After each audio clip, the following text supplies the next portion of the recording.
Hi everyone, my name is Tuan and I'm currently a PhD student at TU Braunschweig under the chair of rheological. And today I would like to present to you about the a project that I'm working at, the viscoplastic molding of the shotcrete 3D printing material. So for today's presentation, first we will introduce some background information about my PhD project and some motivation behind it. After that, I will go through the material property, the property of the shotcrete 3D printing material and how do I simulate those properties. And in the third part, I will go through how do I implement this material model using ferrite with a little bit of introduction to the ferrite interface elements. And after I show all the simulation result, then I will conclude the presentation with an outlook. So my PhD project is a sub-project within the Collaborative Research Center AMC TRR 277, and AMC stands for additive manufacturing in construction. And as the name suggests, our goal within this research center is to bring this technology into the building industry. And there are many advantages of using additive manufacturing, but one big advantage is that it allows for complex geometric design, and those design can optimize the material use through a process called topology optimization. And in addition to that, the whole manufacturing process is automatic, so the labor cost will significantly be reduced. And last but not least, concrete is currently the most used material in construction, and this is also one of the main contributors to the global CO2 emission. And therefore, if we manage to use less material, then we could reduce our impact onto the environment. And the goal of my PhD is to investigate the buildability of a structure that is constructed by the additive manufacturing. And in order to reach that goal, my very first step, and also in my opinion, the most important step, is to have an accurate material model. So let's go through what material we are dealing with. The reference material that I'm aiming to model is the concrete used in shotcrete 3D printing. Shotcrete 3D printing is a type of additive manufacturing method that shoots concrete out of the nozzle with a high velocity using pressurized air. And by doing this, the concrete will have a very high impact onto the printing surface, and therefore it will have a very strong cohesion between the layer. And the concrete used in shotcrete 3D printing has a viscoplastic property, meaning that it has a yield limit to distinguish between the elastic and plastic deformation. And the visco part means that the stress response of the material will depend on the deformation rate. And one interesting characteristic of concrete used in shotcrete 3D printing is that it actually has a reversible part in its build-up process. So imagine you just freshly bring one layer of concrete, and after a few minutes, then it will start to build up its strength. So go from 1 to 2. Then if we disturb the concrete at this point, given no force, then the concrete will become softer and it will return back to its initial state. But if we just leave it there for 1 week or 2 weeks, then it will start to become harder and harder and eventually become a fully cured concrete. So in our study, we would like to capture this reversible part of the build-up process. And not only we're interested in the material property of the bulk domain, but we're also interested in how they interact with each other. So what's going to happen is that if we have a very high printing speed, then material will become very wet, and that will ensure a very good cohesion between the layers, but also because everything is wet, so the structure will not very stable. On the other hand, if we have a very slow breathing speed, then the cohesion between the layers will not very good, and because this is the interaction between two concrete layers, so we think why do not just add the viscoplastic property of the fluid movement into the interface as a starting point. So yeah, that's what we want to move forward. I think the best way to describe the behavior of the material is through a material boring simulation. So we have here on the left-hand side is the strain loading profile.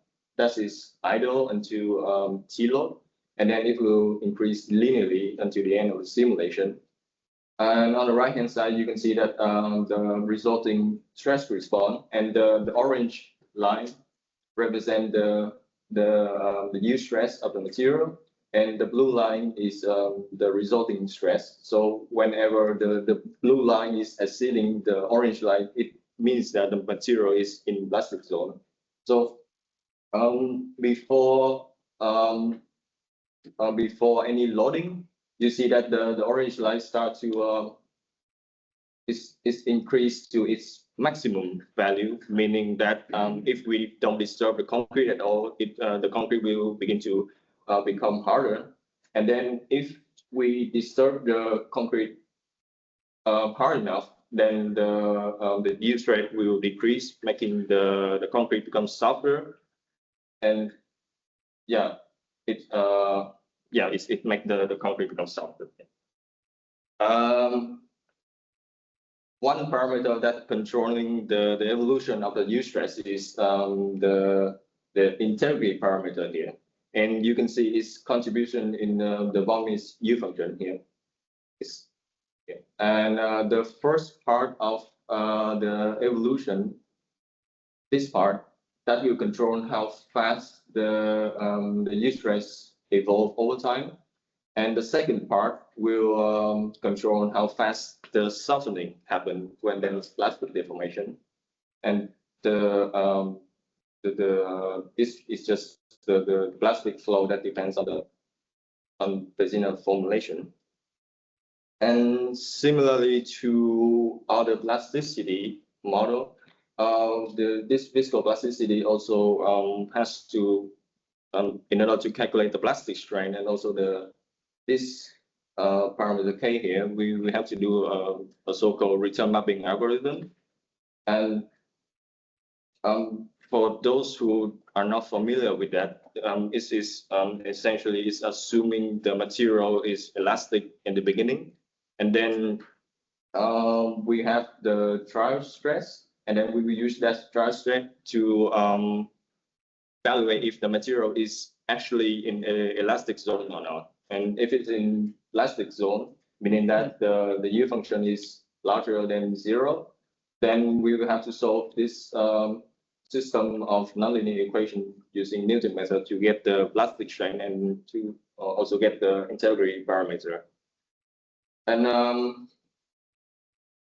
one thing is that not only we have to solve it, but we also need to store that state variable somehow, because we need the variable from the last converse time step in order for this subroutine to work.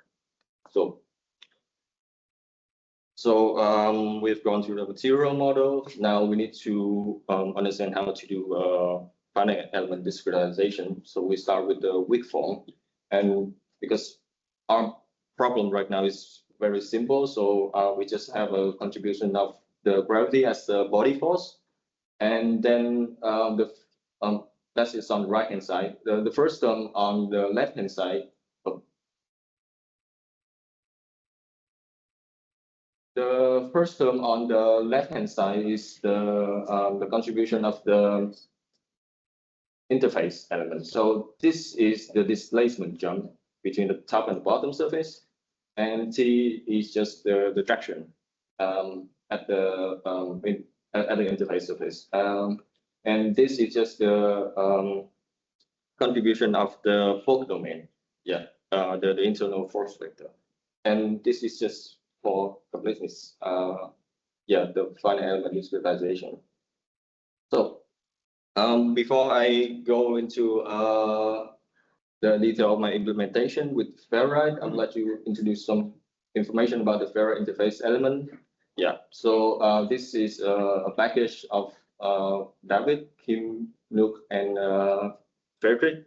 That is essentially, I would always think of it as a baby version of Ferrite that would create to especially allow us to work with the cohesive elements. So these are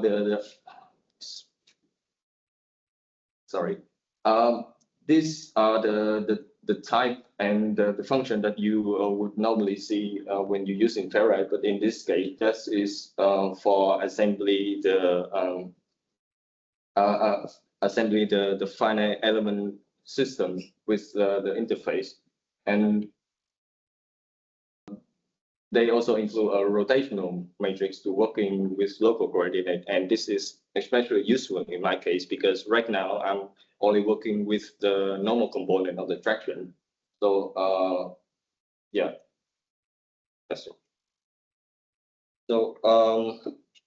So we have the material model. We know how to discretize the weak form, and we also know how to work with the interface. So let's do some simulation. I have here a problem that simulate the tilting test that put the whole structure at the 45-degree angle. And we have here 5 layer of hook domain. That is, and that sandwich the 4 layer of interface between them. Thing will have gravity acting on them, and to simplify the implementation, instead of just rotating the whole structure, I just rotate the gravity instead. So we start by setting up the simulation first. We generate the grid, and then there's this one function that insert interface in the Ferrite interface element package that allow us to, as the name suggests, is inserting the interface between the both domains. And then because we're dealing with 2 domains, so we need to cell value for each of them.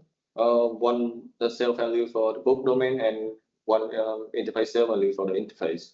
And the third step is just to add the boundary condition. And also, as I mentioned before, we need to solve and somehow store the state variable. So for each quadrature points, we need a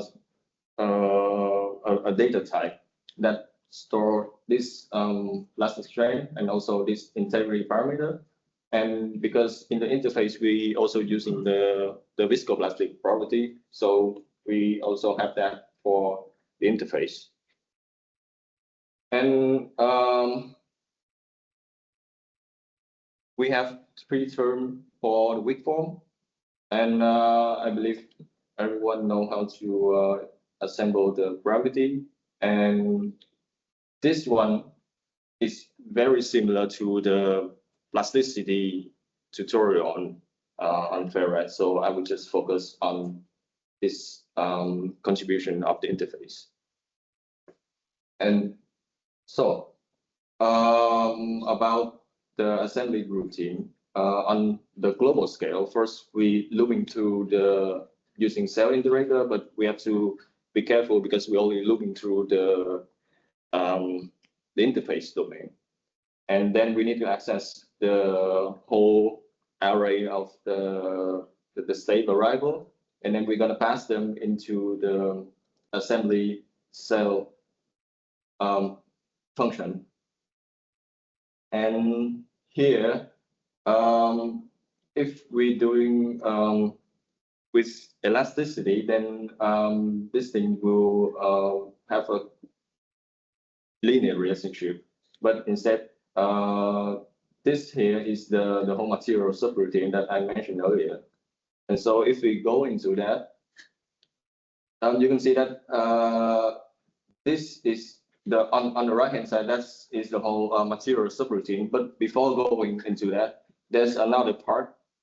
This here is that part is to check if there's any penetration of the interface. So because I don't have much time left, so let's move to the results. So this is the result. There's nothing fancy about it. But what we want to check here is that first, there's no penetration between the layers, and second is that the reaction on this outer node is having the viscoplastic properties. And I would like to conclude the presentation with an outlook because the point of that simulation is to show that we have the infrastructure for infrastructure sort of to implement more complicated material models. And what we want to do in the future is that we want to have damage in the interface element, and also because we're not sure if the U function have the correct shape or not. So we would like to identify the shape of the U function also. The young modulus, similar to the U stress, is also have to evolve over time. Large deformation will be a point of interest.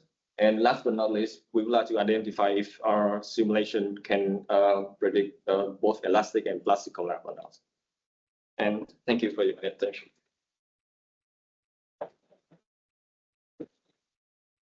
So thank you for the nice talk, Tuan. And the floor is open for questions.